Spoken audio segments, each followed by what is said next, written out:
Yeah, step 8 and 9. It's, you know, it's a tough one to like. I have my take on step 8 and 9, and kind of deferring to Chrissy's situation. And like, I am a huge proponent of, when I sponsor people, 10 or 20 years of drunkenness is going to make a skeptic out of any one of them. Your typical alcoholic wants relief, and we want relief now. And the selfish self-centeredness just doesn't go away overnight through a first set of steps done in 3 or 4 months. So to me, it's very important for the sponsor to really be, good at this. But the reality is that a lot of sponsors don't have a lot of experience in this area. And, I will always say, you always defer to what your sponsor is asking you to do. I don't try to give somebody different information if I'm not their sponsor. I always say defer to what your sponsor asks you to do. But I am of the school that if you've made apologies over and over and over for fucking years, you're not going to make the amends to your husband and to your mom and to your dad and to your sisters until you've lived and changed and done some work in the living amend. I'm huge on that. Why? Because your alcoholic has so much guilt and shame, and they want to get that guilt and shame out, and they think relief, and I've seen too many guys seek relief through the amends. And I am absolutely, totally against doing amends for relief, because the motive is not pure. And we talk about in the step 8 and the 12 and 12, a deep and honest search of our motives and actions. I got to really look deep at, why am I doing the amend? And if it's for justice, if it's for a moral rightness, then possibly it's okay if it's in early stages. But the amend has to be done with the proper deep search of honest motives. And if your steps have done properly and you're humbled properly in the 5, surrender, shut off your mic, bud. Anyway, if you're humbled properly in the 5 and you're actually wanting to change, then the 8 and the 9 are done properly. But so many times people skim through the steps and they don't really get an understanding of true humility and being humbled properly in the 5. If you're not humbled properly in the 5, then the 6s and 7s and the 8s and 9s don't really do much. And usually, in my opinion, the person drinks. So it's kind of a topic that has wide, broad connotations depending on who the sponsor is and what their experience is.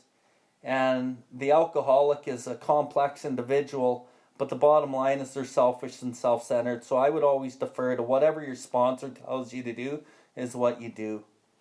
Also in the step 8, it talks about it in the 12 and 12. And in my opinion, the big book doesn't have fuck all on step 8.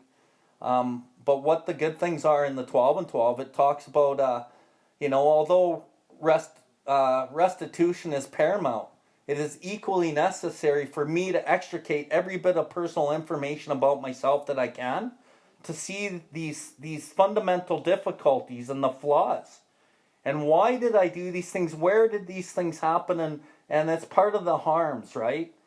Why am I making the harms, and where do the harms and my behaviors and my actions, where do they come from? I got to look at the fundamental difficulties of who I am and try to correct those things as more is revealed. And there's so much good shit in the 12 and 12 about step 8 that really has nothing to do about the list, and it really has nothing to do about the actual amend, but it actually has to do about the harms and self-examination, because at the end of the day I need to change, and I need to bring this back to step 6 and change my behavior. Because if I don't get the psychic change, then I'm in trouble. Higher power. Yeah, what do you say about the higher power? Back on step 8 and 9, there is a long period of reconstruction ahead.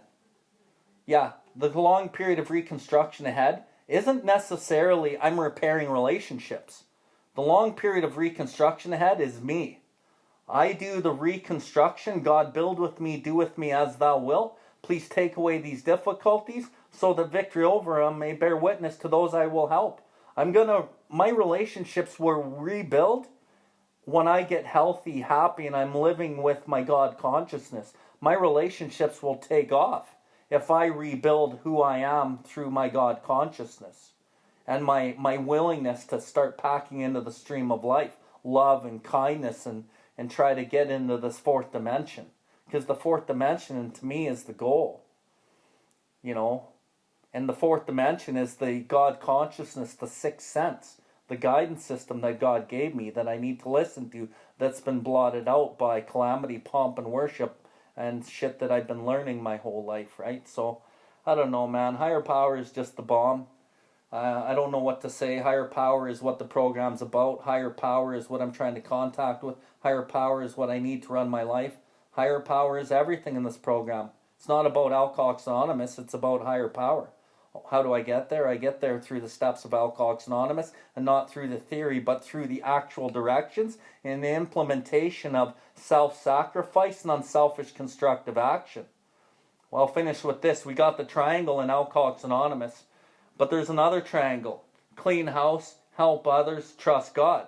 Trust God's at the top. If I'm helping others, then I inherently get to God. And if I'm cleaning house, if I don't clean house, I ain't getting the God. So getting the God is at the top. I need to clean house to get there. And if I'm helping others, I inherently get there anyway. So if you're new or struggling and coming back, keep coming. This program rocks. Thanks for asking me to share.